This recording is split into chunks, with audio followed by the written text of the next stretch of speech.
So we're here to talk through this Fillomino symmetry puzzle. It was actually advertised on our schedule as being like spiral galaxies, and I'll explain why in a second. I think the logic I used to solve the puzzle is kind of like an inverse spiral galaxies. And specifically the one step I used a lot was to think about where are the centers of symmetry of some of these groups. Whatever size they are. The most interesting ones actually in a spiral galaxy sense are the ones that are odd in size. And the reason is that those must have a specific cell that is a center of symmetry. So for instance, maybe this is the center of symmetry for this E clue. That could mean it's this shape or this shape or this shape, but there's a specific cell that will have half of the remaining cells on one side and half of the remaining cells on the other side to explain the total division of the group. What it means is we should be thinking about whether any cells we already know could be the centers of symmetry. This E can't be. The clue to the left would need to have a clue to the right. Similarly, this can't be a center of symmetry. This to the right would need a clue to the left. If we put a circle in a spiral galaxy sense on the top edge, when we already have an interior cell, you'd go off the grid. So of the cells available to be the center of symmetry of this group, there are only really two left. You can't get any further away or the galaxy is going to be too large, so one of these two is the center of symmetry. If it's this cell, the E maps to a B. It's no good.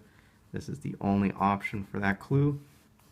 And you may say, well, why even bother with thinking about spiral galaxies and centers of symmetry? We could just map the all the polyominoes, the pentominoes that will work here, and pentomino I shape or X shape or Z shape are the only three that can be here, and this must be a Z, it must be this Z. Like, we can just sort of think about pentominoes and get all the way through, and it's not so much what we're doing here, but what we'll end up doing with the 7, 15, and 13 clues, which is why thinking about centers of symmetry is the really powerful way to get through this puzzle.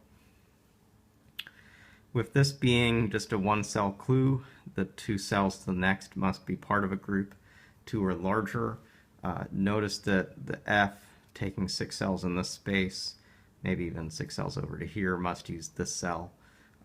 If these connect, for there to be a center of symmetry, it's got to be over to the left, or cells are coming out of the group here.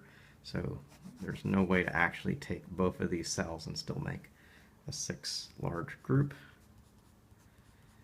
So we can mark those in, mark these in. The next place I went in this puzzle was down here and trying to map the center of symmetry for this G. The first guess is, let's say these G's don't connect. It actually looks pretty much for certain that they're going to have to, but let's do the logic to show that this cell is used by thinking of the case where it's not. The center of symmetry for this G has to sit within 3 cells of the G, so 1, 2, 3, or 1, 2, 3. If it only stays along this bottom row, it's going to have to extend all the way out. There's no way for a center of symmetry to reach in when it's on a border. So the center of symmetry is going to be on this path. 2 options really for it. If it's here, the whole shape is going to collide with a clue, so that's no good. If it's here, the galaxy shape will start like this. These walls are no good, so the only actual way to grab 7 cells are these 7 cells in an I shape. This now can't possibly get anywhere without touching the same region, breaking a Fillomino constraint. So long story short,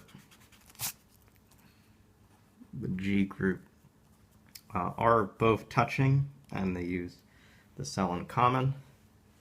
Of these 3 cells, are any potentially the center of symmetry? This is not. Would map off the grid. This is not. This would map to an O. This could be the center of symmetry. The only other 4 options are the cells that currently are 1 cell away from this existing group of 3. And that 3 plus 1 plus 3 is how you get to 7. Any cell outside of these, like even this one, if we put this in, would need to have a total of 9 cells to make a group.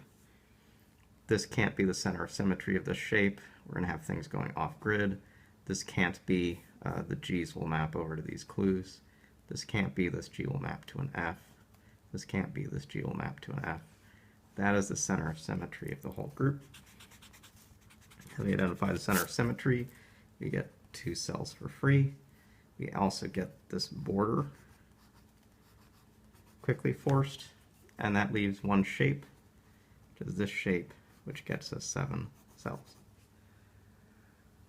The next step to follow through is going to be thinking about the 15 shape, and here it's good to again start with the longest possible walk from one of the most extreme cells. This isn't going to be the center of the galaxy, but it will be 7 cells in a straight walk to the center in worst case. So 1, 2, 3, 4, 5, 6, 7.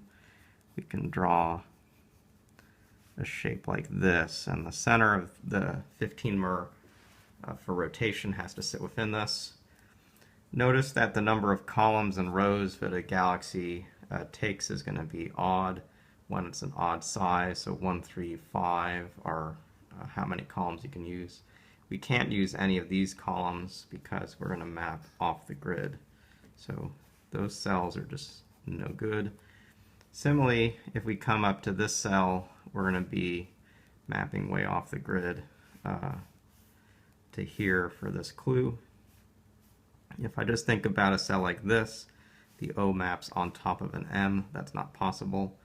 If I think about a cell like this, this maps onto an E. It's not possible. This cell would have the O mapping to a bad position. These cells on this edge are no good. These cells are no good.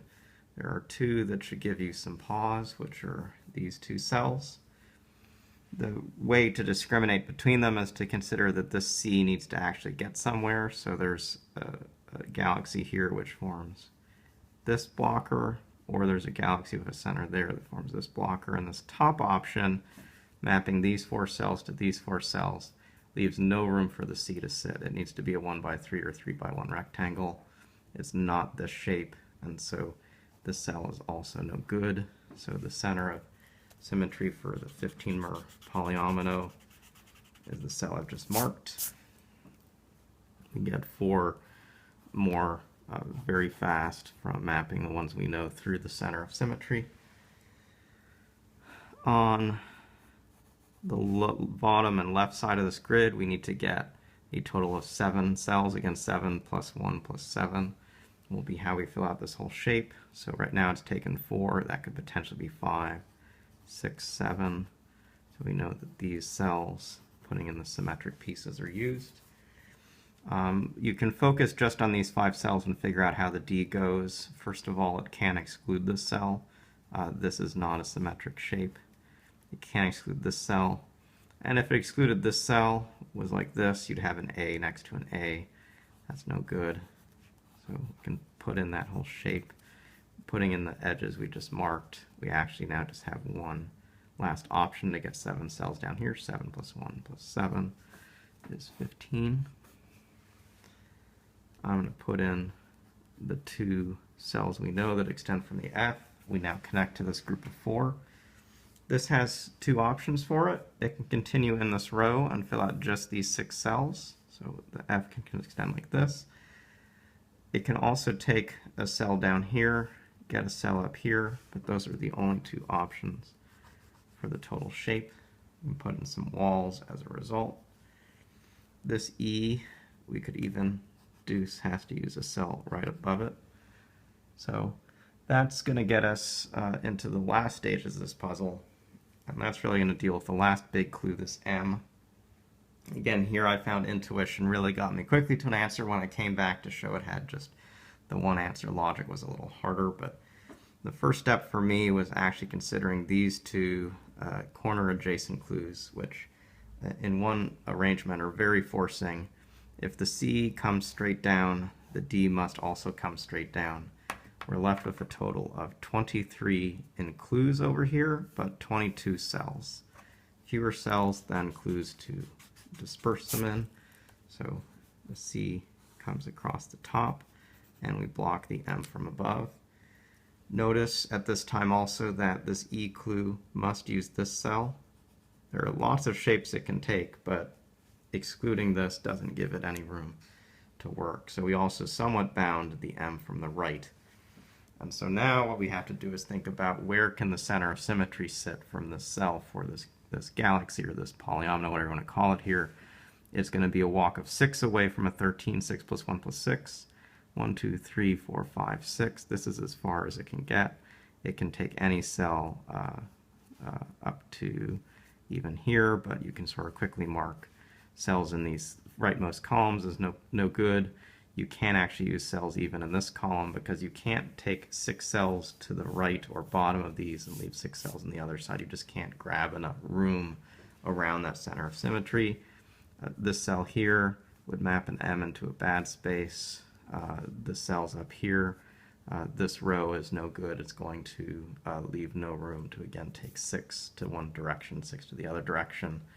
The cell over here is going to map the M out of the grid. This maps the M into an A. This maps the M into a B.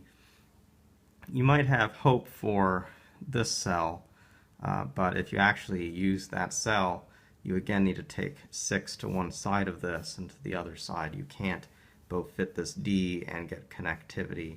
Overall, you'll never get 6 cells here. You can't come down, can't come across. So the logic of the puzzle actually comes to narrowing down to this box is where the center of symmetry sits. This corner here, M to M to M, no way for this to come out. That can't be the symmetric cell. So one of these 3. These are the 2 hardest ones probably to eliminate, but they both follow the same kind of path. The first step to think about with them is that there will be a clue either to the left or to the right, which means that the overall connection, say this is the center, the overall connection is vertical through the center of symmetry and only vertical. If this now has to connect over to the M like this, you'll see you strand too little room for the D. Makes this one no go. If this is the center of symmetry, you get sort of these in. Again, we're getting a vertical shape. The D has to be here. The challenge here is we need to take 6 cells following the path at the top. We get 1, 2, 3, 4, 5 potential, which all map to open cells down here. But with this blocker to the right here, this would have to be the 6th M cell to the top and right of this galaxy center. The M here maps exactly to the B here. Again, we're getting to a place where just there's not enough options to do what we want to do. So we're going to be forced to say that is the exact center of rotation. It's actually a lot quicker from here because this cell maps through the center of rotation. It needs to get back up here. It's going to have to take this. This M blocks off the other option for the F, which came all the way across. So we can put in that for the F.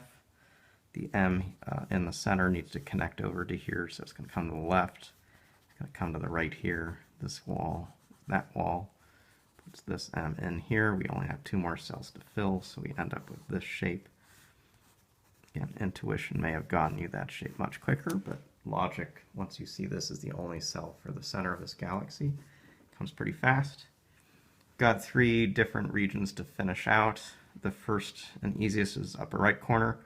2 columns wide, but galaxies are either going to be 1 or 3 columns wide around an odd shape like this. So the E is exclusively a vertical rectangle. That leaves just one option for the other 5 cells. Off of this A, we have a cell that has to be 2 or larger. It quickly connects to the C clue, so that's exactly how those 3 cells go. This B can come to the left or come down. If it comes down, it leaves an empty set of 3 cells, which is either another 3, but 3 time touching 3 is no good, or it's a 1 plus 2 with a center cell being a 2, touching a 2, also no good. So it's going to come to the left. This E has 2 options. It can be this shape or it can be the vertical shape. The vertical leaves 2 empty cells next to 2 empty cells. That's going to cause the breaking of the Fillomino rule. So it's just this. And then this last section is hard to get at completely logically. There are a few different ways you can try to do it. One is to recognize with this having 8 of the 11 cells currently specified, you can sort of say, well, it's plus C, or it's plus A plus B, or it's plus A plus A plus A. And if you think about the fact that C is a 1 by 3 rectangle, the ones that exist don't work. If you think of the fact to fit 3 B's in the space, they'd have to go like this. You'll see that then the D has nowhere to go. You're going to end up recognizing you have 3 A's, 2 B's, and a D using the 11 cells here. Once you recognize that set of groups, this cell can't be part of the D clue, it can't be part of a B clue, so it has to be part of an A. This cell here could be part of the D. If it were part of the D, the B's would go like this, so that leaves another B behind touching 2 B's. That's no good. So this can't be an A, this can't be a D, this is a B. Coming out like this. This cell here can't be an A, it's touching an A, it can't be a B, because that's already down here. Just going to end up seeing it has to be a D. This cell, whatever the D shape is, gets used. So now we have 2 scenarios. The D can use this cell, it makes a B, another set of 2 cells touching. That's no good. The only D it can be is this one. Put in the only way to break the remaining cells, you'll end up being 3 A's, 2 B's, and a D. Finished out the puzzle. Rather challenging, but the sort of counterintuitive way you thought you were starting with a Fillomino puzzle, it really is better, or at least more easily shown with reverse spiral galaxies by finding these centers of symmetry for some of the large odd groups. Again, an odd number is going to have a single cell as its center of symmetry, and that was how I got through it, at least proving it had an answer. Hope you enjoyed this puzzle, and we'll see you again soon.